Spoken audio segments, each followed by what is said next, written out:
Və Allah Resulü sallallahu aleyhi və səlləm bizlərə bunu 1400 il əvvəldən vəhiy ilə, hansı ki İsra və Meyrac gecəsində əmr olunub. Bu namaz bizlərə 5 vaxt namaz hər bir müsəlmanın üzərinə fərzdir, vacibdir və bunu hər bir müsəlman yerinə gətirməlidir.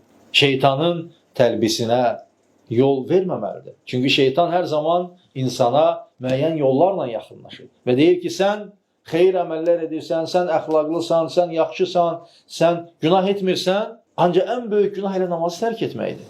Ona görə biz namaz qılan insanlara, namaz qılıb xəta edən insanlara baxmamalıyıq. Biz baxmalıyıq ki, Rəbbimiz bizdən nə istəyir? Biz Rəbbimizə qiyamət günü namaza görə cavab verəcəyik. Biz onu düşünməliyik. Çünki hər bir insan bu dünyadan köçdükdən sonra, möhtərəm qardaşlar, ən birinci soruşulacağı əməl namazdır. Necə ki, hədisdə, səhih hədisdə gəlir. Çünki Quran-ı Kərimdə düşünün ki, onlarla ayət var ki, Rəbbimiz və əqimussala, namaz qılın, və ətuz zəkə, zəkat verin. Ona görə dinimizdə ən mühüm əməllərdəndir. Dinimizin sütunudur. Ona görə biz qarışdırmamalıyıq ki, bəzi namaz qılıb günah edən, pis işlər görən müsəlmanları namaza qatmamalıyıq. Namaz onlardan bəridir, uzaqdır.